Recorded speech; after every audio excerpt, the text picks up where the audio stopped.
Salut, bienvenue à toi sur cette nouvelle vidéo. Aujourd'hui, je viens ouvrir encore un colis.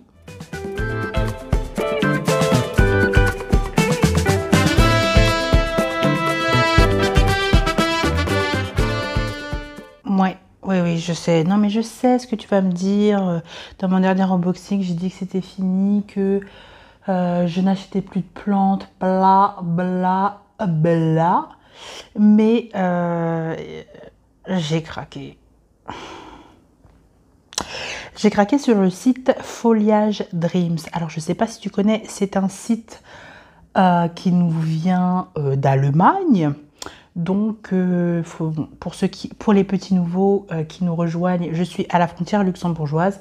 Donc, j'ai eu une livraison, somme toute, assez rapide, car l'Allemagne n'est pas bien loin. Et je voulais déballer avec toi ce colis. J'ai pas réussi à résister à cette offre, car en gros, c'était un filo dindron acheté, un filo offert. Et en plus de ça, c'était une plante en taille XXL. Voilà. Donc, on va arrêter de papoter et puis on va y aller. Hein, on va ouvrir ce colis. Alors, allons-y. Comment ça se présente? Tac. On va faire ça un peu. Voilà. Je t'éloigne un peu pour que tu vois, parce que le carton est vraiment énorme. Je ne sais pas si tu vas pouvoir te rendre compte de la taille. On est sur un carton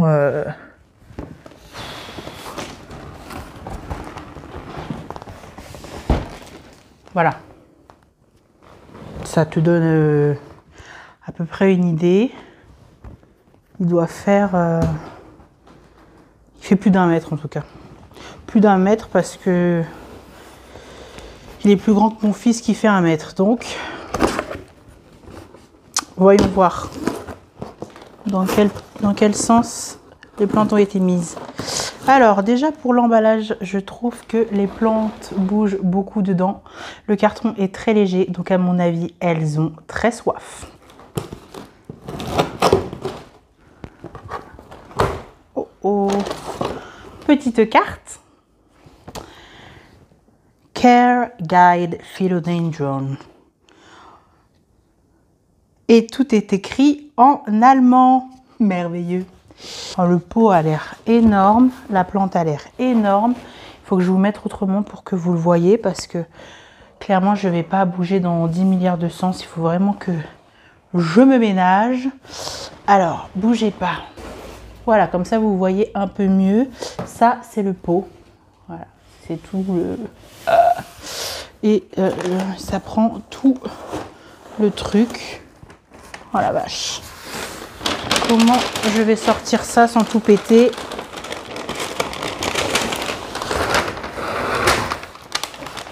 Elle est énorme.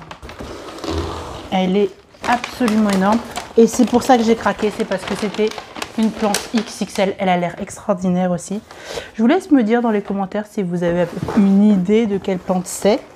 Et puis ça, c'est le filo qui était offert avec, qui est aussi de bonne taille. Bon, la feuille qui vient de sortir est un petit peu pas en très très bon état, mais écoutez, voilà. Voici les deux plantes qui vont rejoindre ma collection. Je vais commencer par la plus petite et vous laisser un petit peu mariner pour la plante, la grosse plante en question. Les deux sont des filos. Les deux sont très légers. Donc, à mon avis,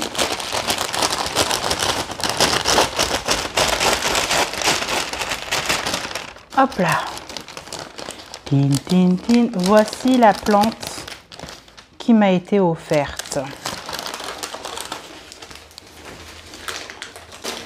Vous l'avez reconnu, je me lance avec le Melanochrysum. Je ne sais pas ce que ça va donner. Alors, il a un tuteur, un petit tuteur et un grand tuteur qui ne sert à rien. À mon avis, le grand tuteur, c'était juste pour ça, là.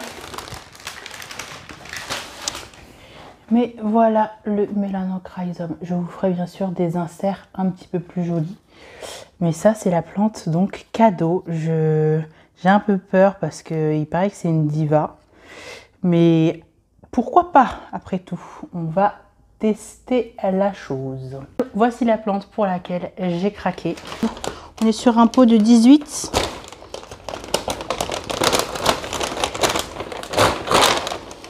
Je mets de la terre partout.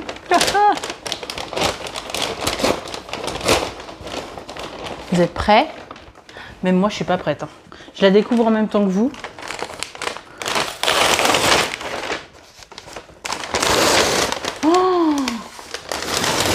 Oh my god. Elle est énorme.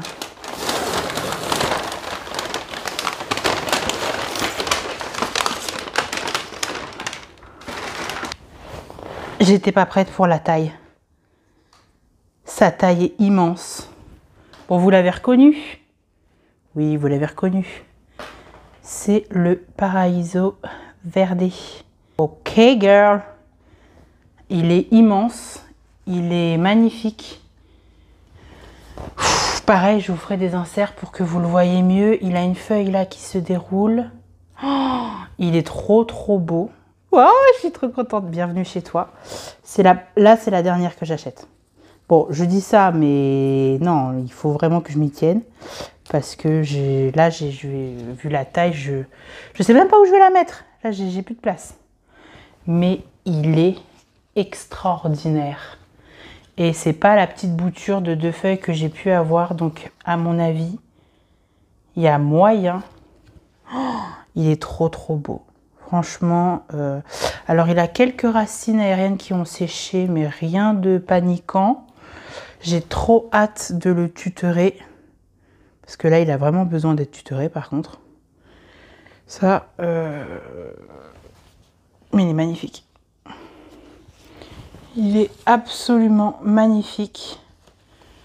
Waouh. Waouh. Il est trop beau. Et je l'ai eu pour moins de 80 € avec un Melanocrysum. Donc franchement, je ne pouvais pas ne pas sauter sur l'occasion. Il est superbe. Voilà, donc ça va être en potage parti. Hein, pour celui-ci, il faut que je lui trouve un tuteur digne de sa prestance et de cette beauté. Oh, il est magnifique. Il va aller à la douche d'abord pour commencer. Je vais lui enlever toutes les cochonneries qu'il peut avoir sur lui. Et puis ensuite, il sera rempoté. Je vais le laisser reprendre un peu. Mais regardez-moi la taille des feuilles. Je suis en amour. Écoutez, mon avis sur Foliage Dreams, c'est un site que je ne connaissais pas du tout. J'ai vu que c'était quand même quelque chose d'assez sérieux. J'ai commandé et je suis pas déçue du tout. Alors n'hésitez pas, le site il est en allemand, donc dans votre barre dans votre navigateur de traduire la page, mais en vrai ça se fait très bien et je vais pas pouvoir vous montrer les rempotages aujourd'hui, mais bien sûr ce sera dans cette vidéo là, mais pour le moment je voulais juste vous montrer le déballage. On va les rempoter ensemble dans très peu de temps, dès que elles se seront un peu acclimatées à la maison. Et puis moi en attendant, je vais retourner me poser un peu, parce que là, vous vous rendez pas compte, mais juste le fait de déballer, je suis essoufflée. Ouh, les fins de grossesse, c'est pas facile. Donc voilà, là je voulais juste déballer ça avec vous, je voulais pas le faire sans vous. Et on se retrouve tout de suite, grâce à la magie du montage, à faire le rempotage de ces 2 plantes avec leur tuteur évidemment. On se retrouve donc pour le fameux rempotage du Melanocrysum. Alors, il a d'abord fallu évidemment que j'enlève tout le scotch. Sous le scotch, il y avait du sopalin aussi pour, je pense, maintenir humide le substrat. Bon, je pense que ça n'a pas beaucoup fonctionné ou alors que ça a été empaqueté un peu tôt, mais le substrat était quand même, je trouve, très très sec. Mais bon, ça je vous l'ai dit parce que j'ai trouvé l'emballage en fait, l'énorme colis très très léger pour ces deux plantes. Donc je me doutais bien ne pas tomber sur quelque chose d'humide. Mais voilà, donc ce fut une bonne et une mauvaise surprise que de voir les racines parce que j'avais un peu peur. Elles n'ont pas séché, il y en avait, alors pas énormément. Pour la taille de la plante, je pense que il aurait pu en avoir un peu plus. Mais bon, écoutez, j'ai déjà détricoté tout ça en essayant bien sûr de ne pas casser l'ensemble des racines. Et puis voilà, je mets ça dans une espèce de petite barquette parce que c'est pas un terreau que je connais. C'est clairement uniquement peut-être un terreau de semis ou je sais pas trop en fait. Mais il était léger. Donc déjà, c'était pas un terreau nul, c'était un terreau de qualité, mais je ne le connais pas. Et je veux pouvoir gérer mes arrosages. Et comme je vous l'ai dit, moi, je veux que toutes mes plantes soient dans le même substrat et racines dans le même substrat. Donc j'essaie d'enlever un maximum de de ce terreau pour pouvoir justement le mettre pardon, dans mon substrat de prédilection. Une fois terminé, il a fallu que je fasse un tuteur. Et oui, parce que je n'avais plus de tuteur déjà tout fait. Et donc il a fallu en effet que je refabrique encore un tuteur. Je vous épingle la petite vidéo que j'ai fait sur mon marathon d'érimpautage où où j'ai fait plusieurs tuteurs, où vous me voyez voilà faire le substrat aussi que je mets dans mon tuteur parce que je ne mets pas uniquement de la sphaigne. Je vous explique un peu le pourquoi du comment je fais mes tuteurs comme ça. Donc là vraiment je passe assez vite sur le tutorage, enfin sur la fabrication du tuteur parce que c'est pas... J'ai une vidéo dédiée donc bon je vais pas refaire le même contenu, vous comprenez bien. Donc là c'est mon substrat que vous me voyez mélanger avec ma sphaigne hein, parce que bon pour info je ne mets pas comme je vous disais uniquement de la sphaigne, sinon ça sèche beaucoup trop vite, c'est fatigant. Mais bon, alors, donc voilà, donc je fais mon tuteur, voilà, grossièrement on va dire, parce que bon, assez vite aussi, c'est pour ça que je vous ai pris en voix off, c'est parce que j'avais de la musique avec moi, c'était un jour où il faisait quand même extrêmement beau. Et quoi de mieux que de jardiner en musique, franchement, dites-moi en commentaire vous si vous le faites en silence, en musique, en écoutant un podcast, en regardant des vidéos. Mais moi je sais que ça me met en joie de faire ça en musique. Souvent voilà, je mets de la musique dans la pièce et je rempote, je chante, je fais ma vie. Et c'est un moment vraiment très agréable et où je suis dans ma bulle.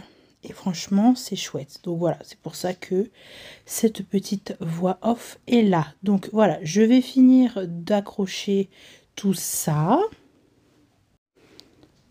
Ensuite, je vais venir couper les espèces de morceaux de plastique là, moches. Pour, voilà, pour avoir un tuteur fonctionnel prêt à être utilisé pour mon mélanochrysum. Alors si vous avez vous-même un mélano, je veux bien vraiment que vous me donniez tous vos conseils, je prends tout. Alors on m'a dit que c'était quand même une plante qui attirait pas mal les acariens, les araignées rouges. Voilà, elle avait besoin d'un grand taux d'humidité. Je sais quand même certaines choses parce que comme je vous dis, j'achète rarement sans connaître. Et vu les déboires que certaines personnes que je suis ont eu avec cette plante, je me tâtais quand même à l'acquérir, surtout là, sachant que je vais bientôt accueillir un petit enfant, c'est pas le moment de me rajouter de la charge mentale. Donc bon, si vous avez des conseils, vraiment, je suis preneuse. Voilà, donc je vais finir ce petit rempotage là et puis ensuite je vais aussi rattacher donc le mélano à son tuteur. J'ai utilisé ce qu'ils avaient utilisé avec l'espèce de baguette en bambou. Là, j'avais la flemme d'aller chercher mon velcro. Donc j'ai pris avec les moyens du bord ce qu'ils avaient déjà. Et maintenant que celui-là, il est fait, regardez-moi comment il est beau, on va passer au Paraiso Verde. C'est parti pour le deuxième rempotage donc de ce monstre de Paraiso Verde. Alors premièrement, je fais comme pour l'autre, je commence à le libérer, délivrer de son espèce de papier slash scotch. Voilà, donc là il y a un peu les deux, c'est pour garder le terreau humide, sachant que je l'ai quand même, depuis que je l'ai eu, je l'ai rebaigné par le bas et par le haut pour réhumidifier la sphaigne, parce que je ne l'ai pas rempoté tout de suite, parce que je lui ai fait un tuteur 2.0. Je te mets d'ailleurs la vidéo dans le petit sur le tuteur que j'ai fait, parce que j'essaye de trouver une technique pour que les tuteurs ne sèchent pas, parce que c'était un tuteur que en sphaigne et voilà, moi j'aime bien les tuteurs en sphaigne. Je trouve que même pour faire du marcottage et un bouturage de plantes, ça peut être super intéressant d'avoir les plantes, pas les plantes, les racines aériennes, voilà, qui vont directement dans le tuteur en sphaigne. Mais le problème du tuteur en sphaigne, c'est qu'en été, tu passes ta vie à les doucher. Donc là, j'ai essayé de trouver un nouveau système. Ben voilà, donc c'est mon tuteur 2.0, je crois que c'est comme ça que j'ai appelé la vidéo. Quoi qu'il arrive, voilà, c'est dans le petit i. Et donc j'ai mis presque une semaine avant de le rempoter. Et bon, bah vu qu'il était arrivé très sec, il fallait quand même que je fasse en sorte que tout se passe bien pour lui.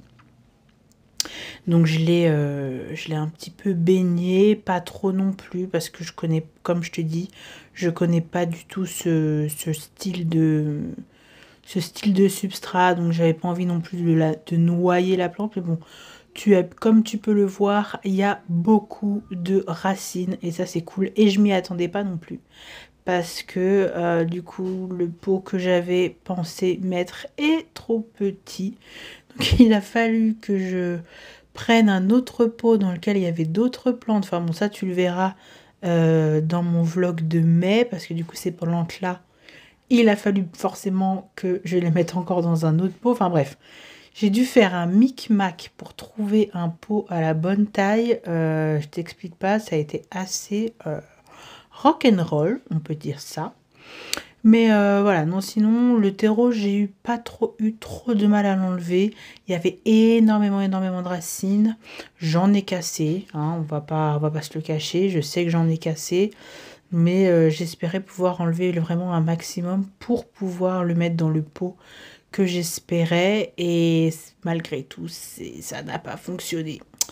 Donc bon, dans ces cas-là, il faut trouver d'autres solutions avec ce qu'on a à la maison.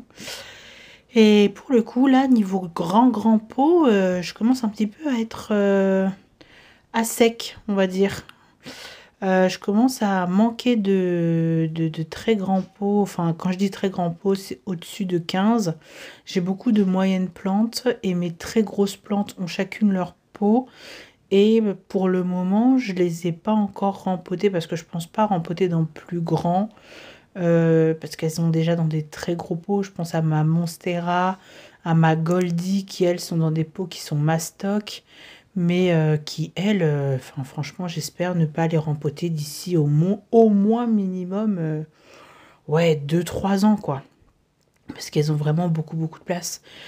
Et vu que c'est des plantes qui aiment bien quand le terreau est frais, voire humide l'été, ça les dérange pas d'être dans très grand. Donc voilà, j'ai enlevé le maximum. Non, j'aurais pu aller un peu plus encore, mais bon. Voilà, voilà, vous voyez les deux pots? Bon bah voilà, j'ai dû prendre celui-là. Si vous savez, si vous me suivez depuis un moment, c'est le pot de ma tour de Syngonium qui ne me... Enfin, c'est pas qu'elle me plaît plus, mais bon, j'ai envie de changement, donc elle va... Je vais m'en occuper aussi dans les jours qui viennent, là, et vous verrez ça dans le vlog. Mais dans le vlog de mai, c'est sûr que vous allez voir ça, en tout cas. S'il sort avant, s'il sort après, je sais pas, je sais plus. Enfin voilà, c'est de toute façon là les vidéos, je les tourne, je vous les mets au fur et à mesure qu'elles sont montées. Mais il n'y a plus vraiment d'ordre, c'est un peu comme je peux. Donc voilà, donc regardez, ça c'est bon, c'est fait, j'ai rempoté, voilà, mon rempotage, tout ce qui est le plus basique, avec le terreau qui était déjà prêt, avec mon substrat chouchou pour que je mets pour toutes mes aracées, enfin, pas forcément même mes aracées, pour toutes mes plantes. J'ai fini ma boîte et il m'en manquait, donc j'ai dû en refaire. Donc un truc qui aurait dû me prendre 5 minutes, finalement ça m'a pris... au moins 15 minutes, le temps de refaire du terreau, de tout ressortir et tout. J'ai fait un bazar monstre dans mon salon. Alors qu'à la base, voilà, pour moi, je rempotais et puis c'était tout. Mais en fait, non, pas du tout. J'ai dû refaire et tout. Enfin bref. Voilà, je refais je continue le rempotage. Je le poursuis. Et ensuite, ben, ça va être le moment d'installer vraiment la plante sur le tuteur pour qu'elle tienne bien, bien, bien. Parce que là, je vous avouerai que j'avais qu'une peur, c'est qu'il se casse la figure. Et malgré le fait que je tasse, je sentais bien que le pot était pas très, très stable. D'ailleurs, ça se voit, ça bouge pas mal. Mais bon, écoutez, j'ai quand même finalement réussi à faire un truc qui ressemble à quelque chose. Et puis, bon, bah, pour finir, j'ai pris de la ficelle et puis j'ai mis les feuilles un peu... je les ai remontées, j'ai tout bien accroché pour que ça me plaise et que ce soit joli. Alors là, pour le moment, c'est comme vous voyez, ça cache un peu la Monstera taille constellation, mais après cette plante va changer de place, je vous montrerai ça dans une autre vidéo, parce que là c'était vraiment le rempotage que je voulais vous montrer. Donc j'espère en tout cas que cette vidéo unboxing et rempotage vous a plu. Sur les images de moi en train de finir de bidouiller pour que ce soit joli, lui donner un peu de prestance, je vais vous dire bonne semaine. Je vous fais plein de bisous comme d'habitude. Et puis, on se retrouve la semaine prochaine pour une nouvelle vidéo. Je vous rappelle que si vous voulez des updates de mes plantes, le mieux, c'est quand même de venir sur Instagram. En effet, je pense que maintenant, les vlogs vont ne plus trop être d'actualité en juin, juillet et août. Donc, si vous voulez des nouvelles fraîches, je les mettrai en story sur Instagram. Et bien sûr, j'essaierai de faire des choses à peu près organisées en mettant des pastilles à la une sur les grosses avancées ou les gros changements qu'il peut y avoir dans ma collection durant l'été. Si cette vidéo t'a plu, évidemment, je t'invite à la liker, à me laisser un petit commentaire et puis à t'abonner si ce n'est toujours pas fait. Je te fais de gros bisous et je te dis à samedi prochain. Bye bye!